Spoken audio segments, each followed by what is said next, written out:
Welcome back to Timeless Messages from the I Ching. This is Stephen. Thanks for tuning in. I hope you're doing well. So the question for this particular reading, this particular video, is what are the most important and beneficial messages for the viewers at the time they find this video? Most important beneficial messages for the viewers at the time they find this video.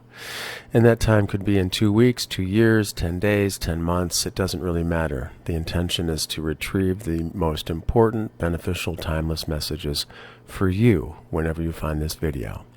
So the two hexagrams that came through are number 63, after completion, and the number 39, obstruction. So if you'd like to close your eyes and have some stress reduction, some deep breathing to just chill out, I'll begin the interpretation.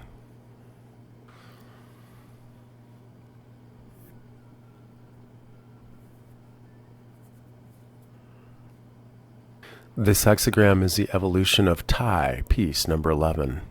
The transition from confusion to order is completed, and everything is in its proper place, even in the particulars. The strong lines are in the strong places, the weak lines are in the weak places, and this is a very favorable outlook.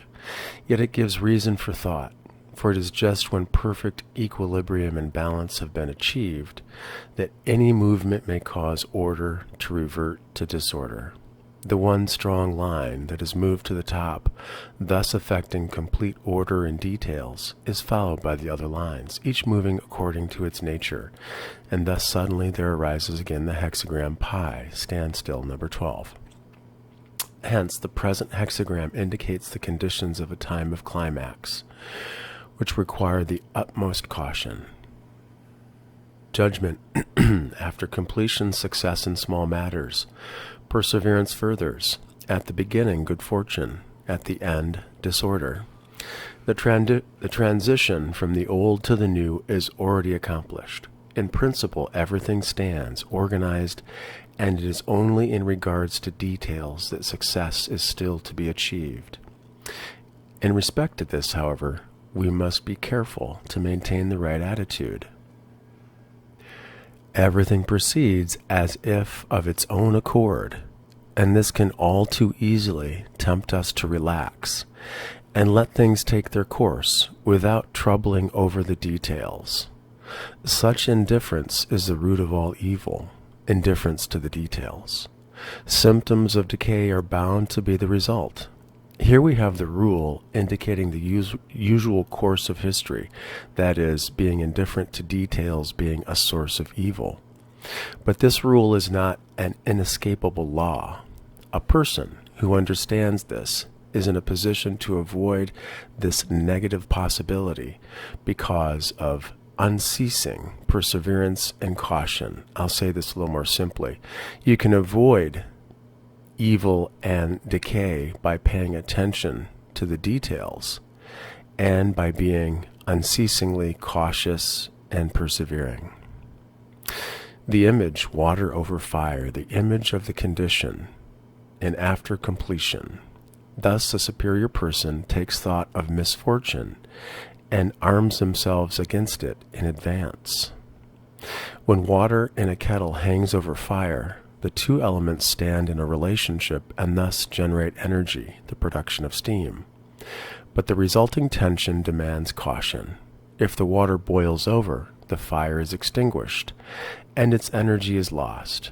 If the heat is too great, the water evaporates into the air. These elements here are brought into a relationship, and thus they generate energy, and they are, by nature, hostile to one another. Only the most extreme caution can prevent damage. In life, too, there are times when all forces are in balance and work in harmony, so that everything seems to be in the best of order. And it is such times that only the sage recognizes the moments that indicate danger and knows how to banish this danger by means of timely precautions. So if you're going to enter into the superior person's energy, then it's wise for you to take consideration and thought of potential misfortune before it arises, before it comes into your life, and to prepare and arm yourself against this potential misfortune well in advance. The image of the water over the fire, like you're outside camping, you've got a kettle on the fire, you have to be very cautious to make sure that the two don't combat and extinguish one another. The water putting out the fire, or the fire being too great to evaporate all of the water in the kettle. So therefore you have to be very attentive to the details of the situation. And this particular image paints a very wise counsel for you as to water and fire, and the heat and the water, and paying attention to these particular details so that you don't miss something and decay and evil and problems and negativity set in because you weren't watching and paying attention. So this is a wonderful image and after completion for you to consider. So be persevering, be cautious, and be very attentive to the details, and don't get relaxed and think that you don't have to pay attention, because this is a time to pay attention. So the lines that change, just one line, the very beginning on the bottom trigram of Lee, the 9 in the beginning. He breaks his wheels, he gets his tail in the water, no blame. In times following a great transition, everything is pressing forward and is striving in the direction of development and progress. But this pressing forward at the beginning is not good. It overshoots the mark and leads with certainty to loss and collapse. Therefore, a person of strong character does not allow themselves to be infected by the general intoxication, but checks their course in time. So this means you, the person of strong character, are not going to allow yourself to be infected by the general intoxication. Now, this could refer to many different things.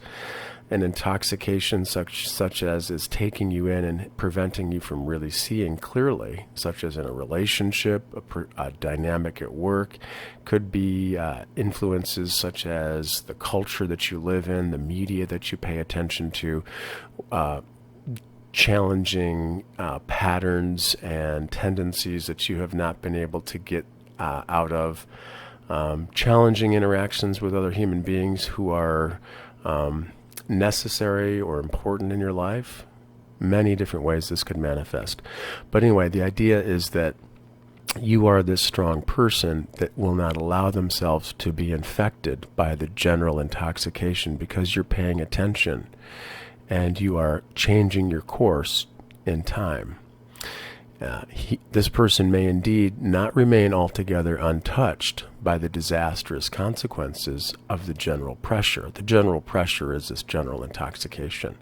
So you may have some effect, but you are only hit from behind like a fox that, having crossed the water at the last minute, gets its tail wet.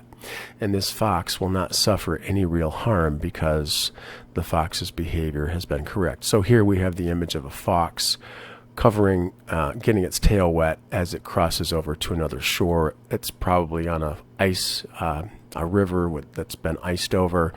And just as this fox is crossing over, there's some open water, and he or she crosses to the next shore and gets the tail wet, but no real damage occurs. So you may have some sort of consequences from the particular general intoxication or general pressure, but they will not be harmful.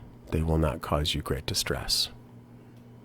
So this is the first side of the coin that paints the picture to which you find yourself in, either in the situation you're in right now, or very soon will find yourself in this situation, or it could be that you're just about ready to leave this particular situation that I'm describing here, and after completion.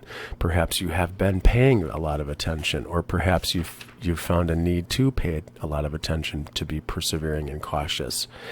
And the two elements, water and fire, are keenly prominent in your life. Fire and water are beneficial to one another, but they can also destroy each other. So you could have situations in your life, or have recently had situations in your life, that were destructive, that could be potentially like a combat between water and fire, or you could be soon entering into that particular type of a situation.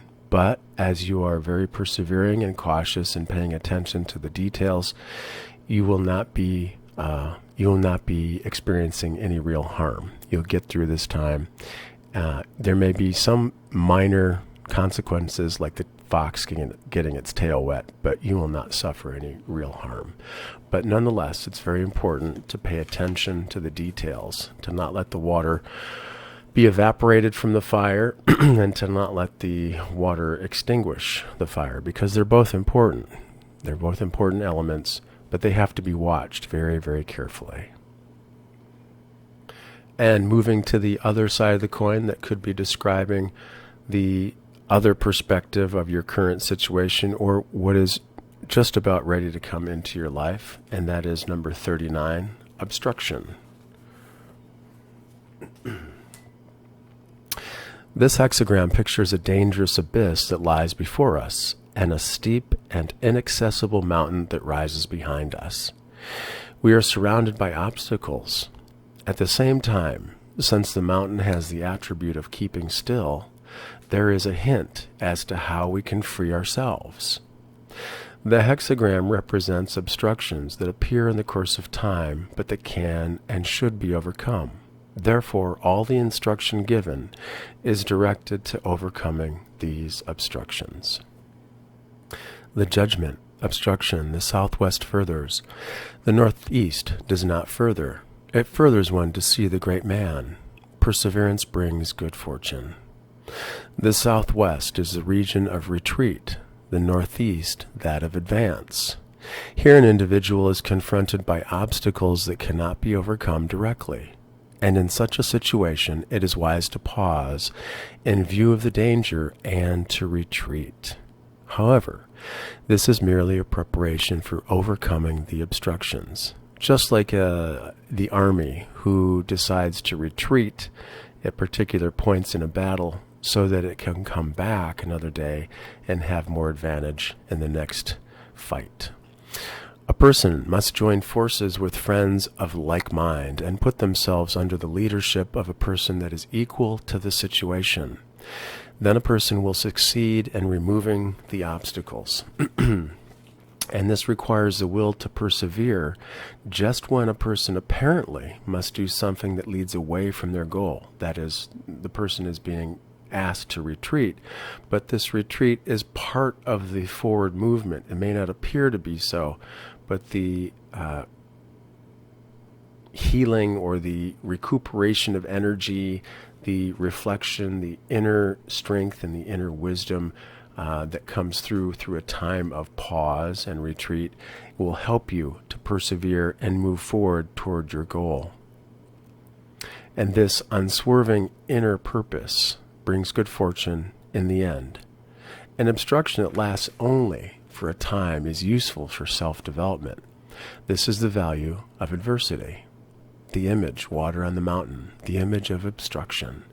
Thus, the superior person turns their attention to themselves and molds their character. Difficulties and obstructions throw a person back upon themselves, while the inferior person seeks to put the blame on other persons and laments their fate.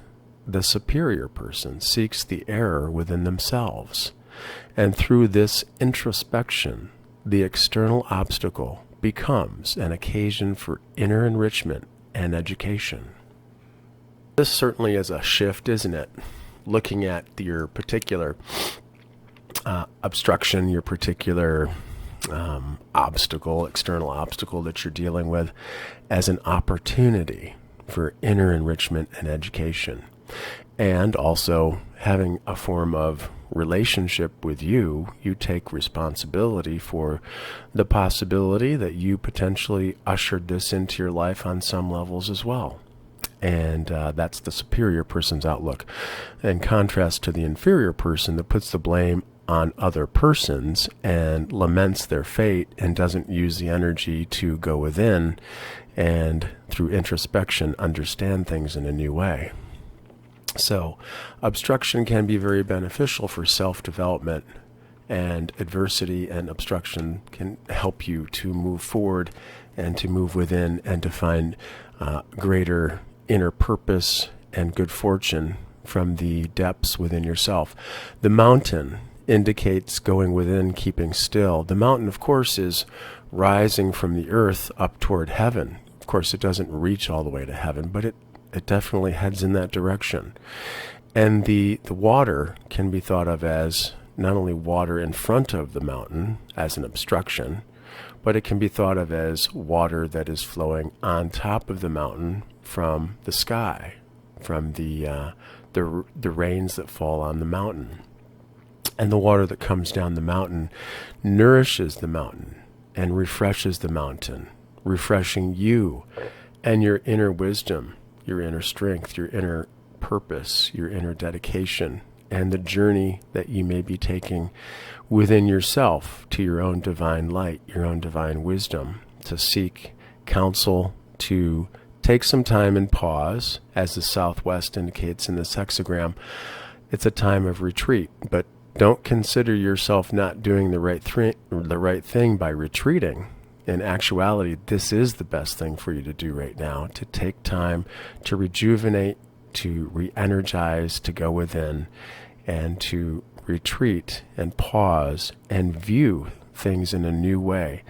Therefore, your steps in the future will become stronger and wiser, and you will reach whatever goal you wanted to reach, whatever obstacle will be removed, and you will attain that which you seek to attain. So these two sides of the coin, and after completion on the one side and obstruction on the other, paint the picture, so to speak, of your current situation, or the situation that you have recently been in and are moving through, or the situation that is soon entering into your life. So I hope this helps you. I would listen to the reading once more and jot down some of the most important ideas. And take care. Thanks for tuning in.